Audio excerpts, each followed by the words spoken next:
السلام عليكم ورحمة الله وبركاته. أهلا بكم في حلقة جديدة من برنامجكم المفضل نوارة كوين. إذا فسدت البيئة فلا بد للإنسان أن يحتمي بعقله لينجو من الفساد. يحتم بعقله ازاي يا استاذ؟ بما إن سنة 2024 خلصت خلاص وسنة 2025 خلاص على الأبواب، يعني كلها كام يوم وندخلها. كل سنة وكل حضراتكم طيبين ومبسوطين، ويا رب السنة الجديدة تحققوا كل اللي نفسكم فيه، وتكون ستايل قديمة استفدتوا منها في كل حاجة. أنا حاسة إن الكلام رسمي قوي، فيعني إيه ندخل في الموضوع على طول يعني. عملت الفيديو ده ليه؟ عملت الفيديو ده زي ما هو باين من العنوان، حاجات استفدتها مش في 2024 بس، على مدار كل السنين اللي فاتت قبل كده. وجاي اجيب لكم الزتونة بعد المدعكة اللي الانسان دخلها.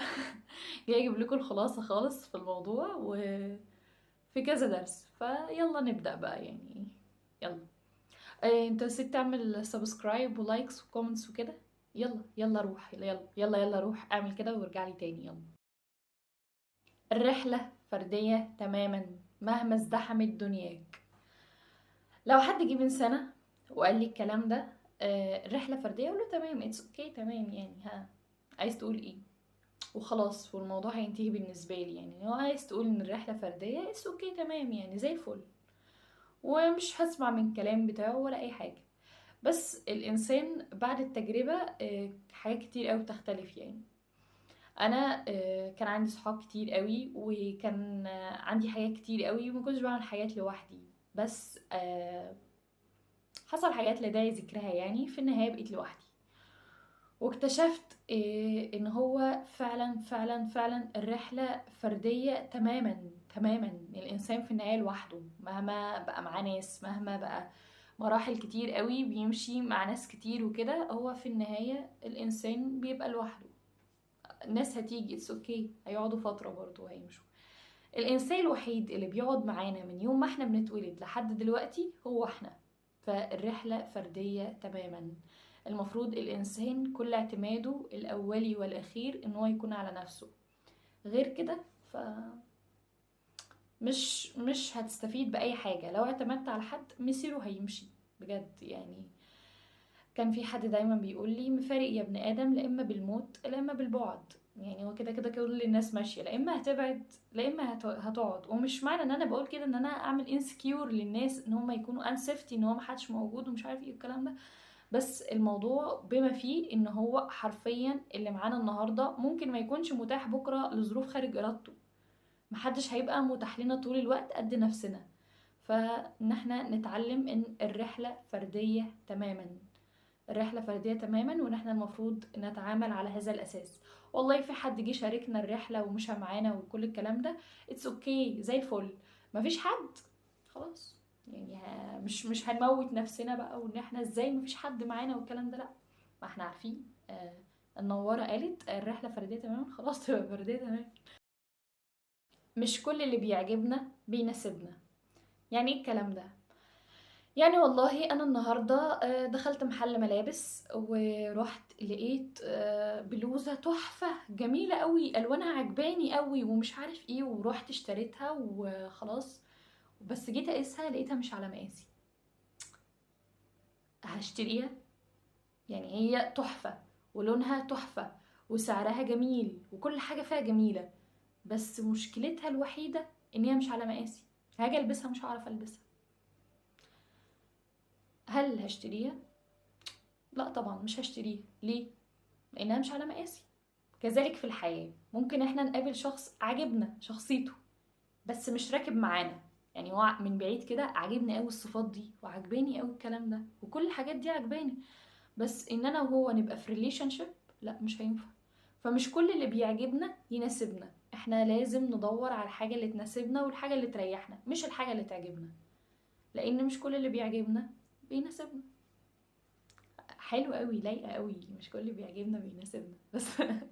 بس لا بجد يعني دي جمله الانسان ما وصلهاش الا بعد ما اتطحن، يعني حقيقي. فنتمنى ان احنا ناخدها برضو بعين الاعتبار ونبص عليها جامد قوي. النور الزياده بيعمي.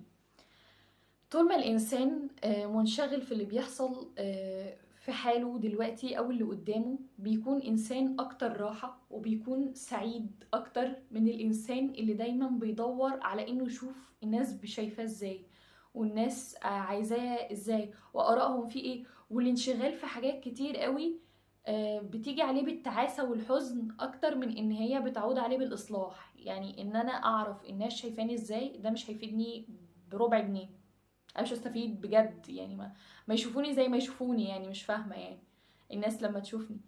ففكرة الناس شايفاني ازاي، او ان انا طول الوقت قاعد عمال ببحث الناس بتقول عليا ايه، ده مش هيعود عليا بأي حاجة، ده مش هيعود عليا بأي حاجة. والنور الزيادة بيعمي. لو انا جبت كشاف كده وسلطته في عينك وفضل عامل لفترة طويلة قوي، هتلاقي نفسك مع الوقت نظرك ايه بيتسرسب منك. انا مش عارفة ده كلام علمي ولا لأ، بس هو ده كده يعني، خدوها مني كده. فالنور الزيادة بيعمي. اعتقد بشكل كبير قوي ان ربنا خلى الغيبة من الكبائر بسبب ده، ان هو بيعود على الانسان بحزن كبير قوي. ان انا تخيلوا كده ان انا قاعدة النهاردة وقاعدة عادي جدا ومفيش اي حاجة، ففي حد جه قال لي على فكرة يا ملكة، انا الملكة. فكرة يا ملكة، احنا كنا بنتكلم عليكي امبارح وقلنا عليكي كذا وكذا وكذا وكذا. اولا ده يعمل لي انكزايتي، ابقى قلقانه وهيعمل لي حزن، وهبقى طول الوقت خايفه ان في حد بيتكلم عليا ومش عارف ايه وكده. انا كنور يعني ما يفرقش معايا كل الكلام ده، مع اللي يقول عليه يقول عليه، يعني بتكلم عن الناس عموما. فليه يعني الناس تتكلم عليا وتحس ان انت قلقان وتحس ان انت. فالغيبه اصلا من الكبائر بسبب ده، بسبب ده بجد. والغيبة مش في الدين الإسلامي بس، يعني في المصريين القدماء كانوا بيعتبروها من ساعة ما الإنسان بيجي يتحاسب إن الغيبة دي من الكبائر عندهم برضو، إن الإنسان يغتاب حد دي حاجة بشعة، وكانت من أعظم الذنوب. فمن باب الإنسانية ومن باب الدين إن هو الإنسان ما ينشغلش باللي بيتقال من وراه. يعني طول ما احنا مركزين في ايه اللي بيتقال من ورانا، احنا حرفيا مش هنمشي خطوة واحدة، يعني مش هنتقدم كده خطوة واحدة، هي هتلاقيها هنفضل ثابتين في مكاننا ومش هنستفيد اي حاجة. فالنور الزيادة بيعمي نخلينا كده شايفين على قدنا ونشوف في محيطنا، والإنسان يمشي يعني ايه، ما ينشغلش بآراء الآخرين قوي وما ينشغلش بالناس أصلا، يعني ويخليه في حاله، والناس تخليها في حالها. يعني يا ريت بجد الناس تخليها في حالها. لما حد بيقعد معايا ويقول لي قولي لي نصيحة استفيد منها طول حياتي، بقول له اقرأ، اقرأ واقرأ كتير. يعني القراءة كتير بتضيف للإنسان بشكل مش طبيعي بجد. يعني الإنسان قبل ما يدخل عالم القراءة بيكون مخزونه والإنبوتس بتاعته حاجات، وبيكون دماغه وتفكيره حاجة، وبعد ما بيبقى قارئ بيبقى حاجة تانية، وبعد ما بيبقى قارئ جيد بيبقى حاجة تالتة خالص. يعني بجد القراءة بتضيف للإنسان بشكل غير طبيعي، بتضيف لك اكسبيرينس لناس تانية، بتضيف لك افكار عمرها ما كانت هتدخل لك، بتضيف لك خيالات، بتضيف لك حاجات كتير قوي قوي قوي. القراءة عالم، يعني عالم تاني بجد، بتحس ان انت عايش في عالم موازي للعالم بتاعك كمان يعني، وبتعيش حيوات اخرى وبتاخد تجارب ناس تانية وبتتعلم وبتحس ان خطوتك اسرع.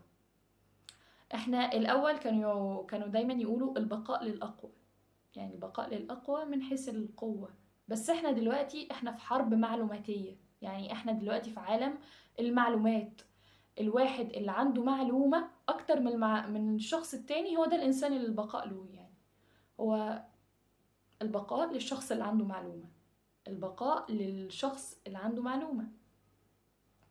فمهم جدا ان احنا نقرأ، والإنسان اللي بيقرأ والإنسان اللي ما بيقرأش يعني حاجة كبيرة قوي. كان في مثل في كتاب لأحمد باشا تيمور، كان بيقول البرميل الفاضي ما بيرنش. يعني ده كان من ضمن الأمثال العامية بتاعته، يعني كان بيقول البرميل الفاضي ما بيرنش. طول ما الإنسان من جواه فاضي خلاص هو مش هيعمل أي حاجة أصلا، يعني هو هتلاقيه قاعد على كده. هاي. والله بجد تلاقيه قاعد عامل كده، يعني مفيش أي حاجة. لكن الانسان طول ما هو عنده دماغه شغاله وطول ما هو بيبحث وطول ما هو بيقرا وطول ما اللي جواه بينشغل، لا يعني هتلاقوا خطوته اسرع وهتلاقوا ماشيه في الحياه بطريقه اسرع، وبيعيش الحياه بجد، يعني بيدوق طعمها بجد. اغلط وعك كتير قوي، يعني اغلط وجرب كتير كتير كتير. يعني انا نصيحتي لو للانسان في الحياة عموما هقول له اغلط على قد ما تقدر، وجرب على قد ما تقدر. وطول ما انت بتغلط وبتجرب وبتخسر، هتلاقي نفسك يعني الخسارة هتكون خسارة لحظية. يعني انت حتى لو بتخسر وبتلاقي الخسارة لحظية، هتلاقيها بتضيف لك حاجات كتير قوي بعد كده. مفيش انسان مفيش انسان بيتقدم من غير الخسارة، ومفيش انسان بيعمل حاجة من غير الألم. يعني اعتقد واحنا اطفال صغيرين كانوا بيجيبوا فيروس اصلا يحقنونا بيه عشان ما يجيلناش الفيروس، عشان يبقى ضد شلل الاطفال، فتعالوا نحقنكم فيروس. فاحنا لازم ندوق الألم، لازم ندوق التجربة، لازم نخسر، لازم ندفع حاجات كتير قوي عشان نفضل. القعدة طول ما الانسان قاعد هو ما بيعملش حاجة، وفي الاخر احنا بنتحاسب على وقتنا ده. يعني طول ما احنا قاعدين ما بنعملش اي حاجة احنا بنتحاسب على ده، وبيبقى في الفاضي. فليه ان احنا نوصل نفسنا ان احنا نبقى قاعدين ما بنعملش اي حاجة في الحياة وفي الفاضي كده؟ لا، نبحث ونجرب وندور ونعمل، وده بيضيف كتير كتير كتير. والتجربة خير من اي حاجة تانية. انا لو في حد جه دلوقتي، يعني مثلا لو في حد جه دلوقتي قاعد يقول لي يا بنتي واحد اتنين تلاتة غلط، يا بنتي واحد اتنين تلاتة غلط، ويقعد يدرسها لي مرة واتنين وتلاتة، وانا قاعدة تمام ماشي، عرفنا ان هي غلط، ها بعدين ممكن انا اجربها، ممكن جدا اجربها. بس انا لو انا جربت التجربة دي نفسها ولقيت نفسي غلطت فيها او ان هي غلط، ساعتها انا بالنسبة لي من جوه مستحيل اعمل الحاجة دي تاني، مستحيل. فانا بالنسبة لي ان الواحد يقعد يسمع نصيحة اللي قدامه ويسمع نصيحة اللي قدامه مش اكتف تماما بالنسبة لان هو يجرب ان هو يترمى في المية ويشوف، وان هو يترمى في الحياة ويشوف.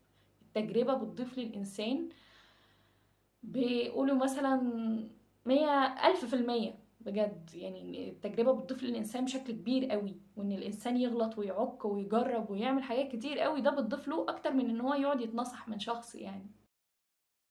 الصبر، ثم الصبر، ثم الصبر. الصبر أكتر حاجة ما عادش موجودة أصلا في الجيل بتاعنا الحالي. من كتر ما احنا الزمن بتاعنا سريع بدرجة رهيبة، احنا بنجري. والله بجد احنا بنجري، احنا مش ما عندناش تأني، ما عندناش صبر، ما عندناش اي حاجة. الصبر من الحاجات، انا من الشخصيات اللي ما كانش عندي صبر تماما يعني وروحي بتبقى في مناخيري، روحي ما بتبقاش في مناخيري هنا، ده بتبقى هنا بجد يعني من اقل حاجة.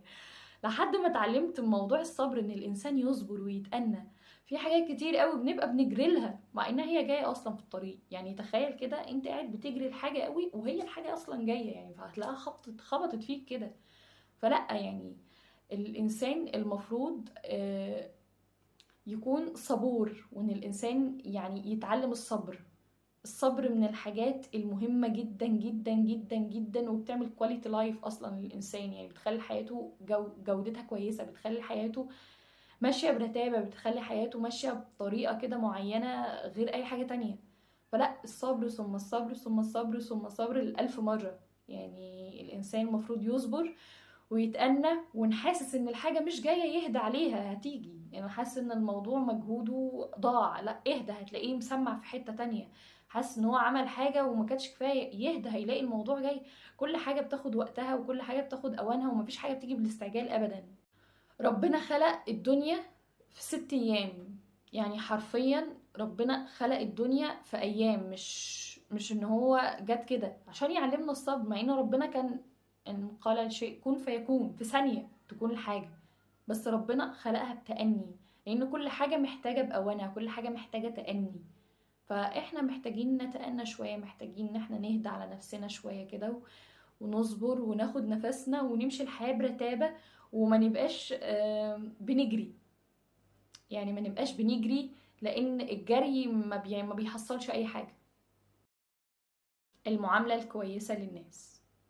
الرسول صلى الله عليه وسلم كان بيقول إنما بعثت لأتمم مكارم الأخلاق. يعني الرسول بعث عشان يتمم مكارم الأخلاق.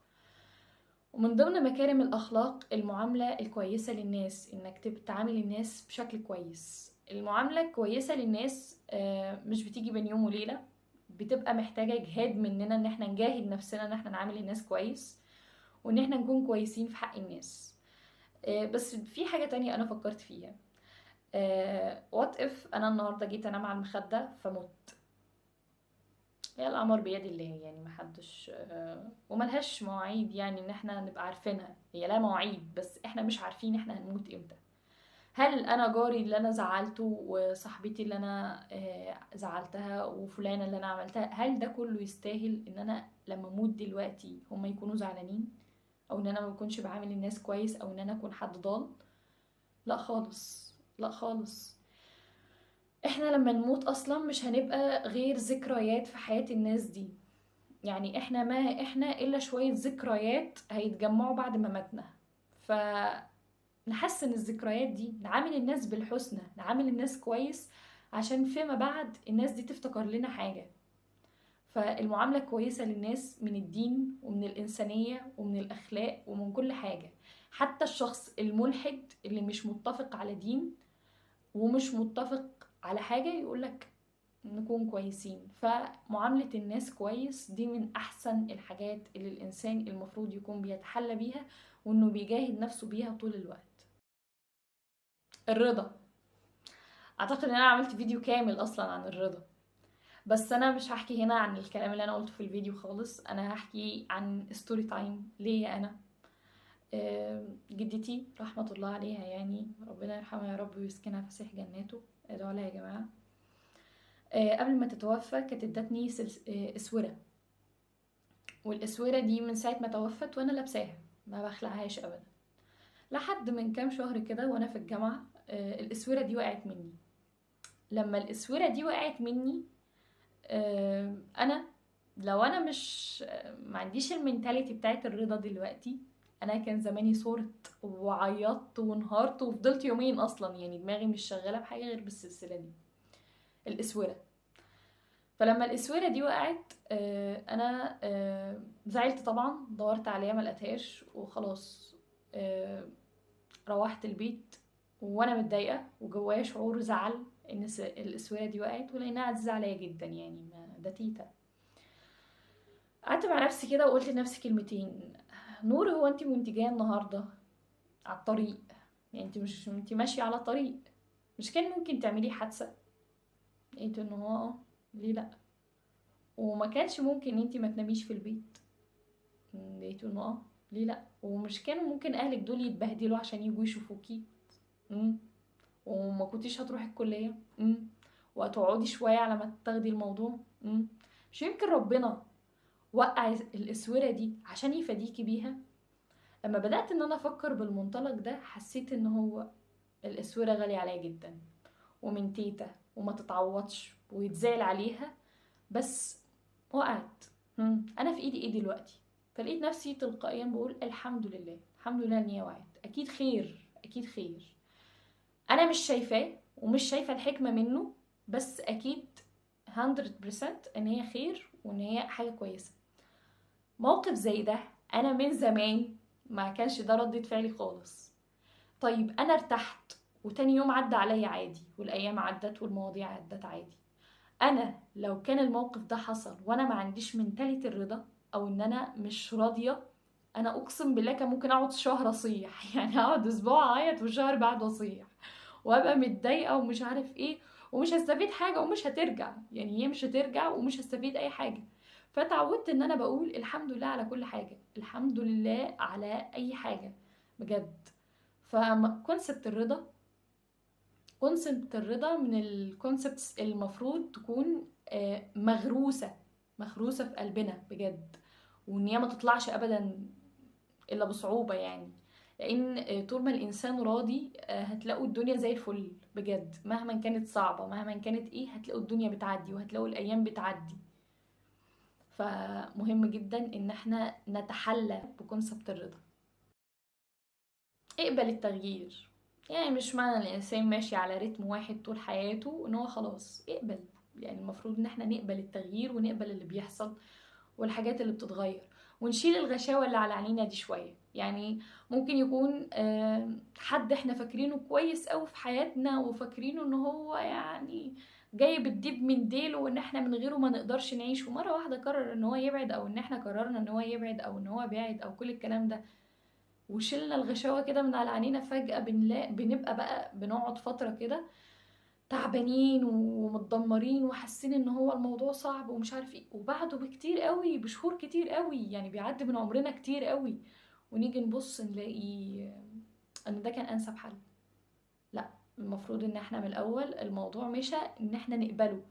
ما بقولش ان احنا ما نزعلش، انا ما بقولش ان احنا روبوتس، احنا المفروض نزعل ونعيط وكل الكلام ده، بس بقول ان احنا ما نوقفش حياتنا على الشخص ده، او ان احنا نكون مش قابلين، او ان احنا نكون رافضين ده.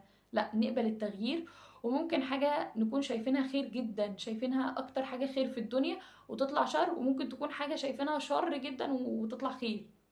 وقبول التغيير بس مش في الحاجات اللي في حياتنا، في الناس. يعني احنا برضو نقبل التغيير في ان احنا نغير وجهة نظرنا عن شخص ما، نقبل التغيير عن ان احنا نعمل يعني وجهة نظرنا عموما، ان انا وجهة نظري في حاجة معينة هي دي. لا، ما نقبل التغيير ان احنا نغيرها. طب ما نفكر، طب ما نقرأ، طب ما نشوف، طب ما نسمع. قبول التغيير عموما بيضيف للإنسان بشكل كبير قوي، وبيخلي الإنسان عايش بمنتاليتي كويسة قوي، وان هو حياته بتبقى احسن عموما يعني. فقبول التغيير من الحاجات المهمة جدا جدا جدا، الانسان ما وصلهاش برضه الا بعد معاناة يعني ان هو وصل لهنا. واخيرا وليس اخرا، ركز على الحاضر. ركز على الحاضر. الماضي مضى خلاص، يعني الماضي خلاص مش هيرجع تاني. الماضي وذكرياته وآلامه وكل الحاجات دي مش ترجع تاني. والمستقبل احنا مش عارفين، يعني ممكن نصحى بكرة نموت اصلا يعني شفتوا شفتوا التفاؤل؟ لا بجد، يعني المستقبل احنا مش عارفين في ايه، ده علم الغيب في ايد ربنا، والماضي خلاص راح. لو انا طول الوقت قاعده بص على الذكريات، ولو كان حصل ولو كان مش عارف ايه، وانا عامه مش هستفيد اي حاجه غير ان انا قاعده بس ببكي على الاطلال وبتعب في نفسيتي وبهدل في صحتي وببوظ الدنيا بس. ولو قعدت اقول بكره وبكره جاي فيه ايه وبكره مش عارف ايه، هتلاقوني برضو قاعده قلقانه.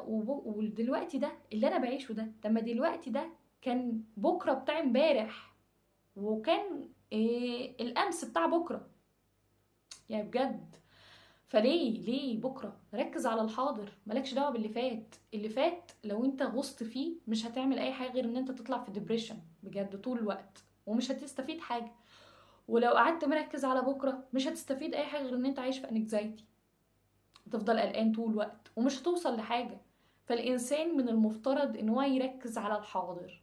طول ما الانسان حاسس بالحاضر ومركز عليه وحاسس باللحظه، ده هيفيد جدا جدا جدا في انه بكره بتاعه يكون كويس، وامبارح يستفيد منه. يعني امبارح درس تستفيد منه وبكره تخطط له ودلوقتي تعيشه.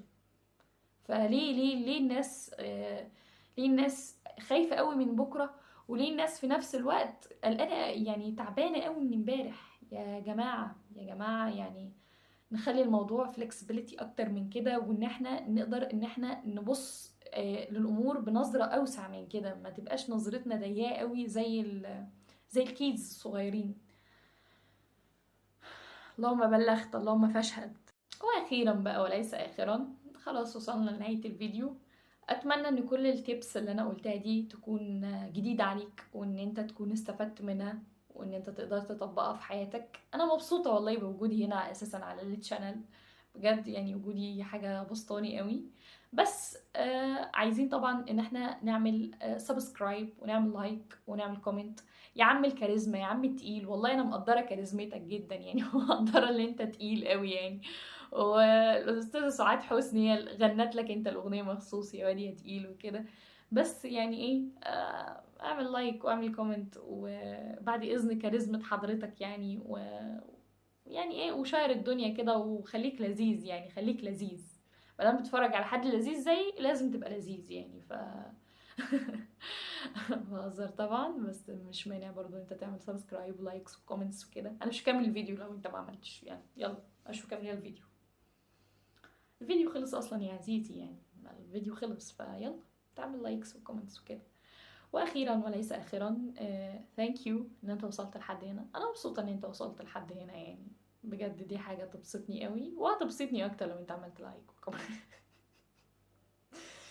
ماشي ماشي، باي.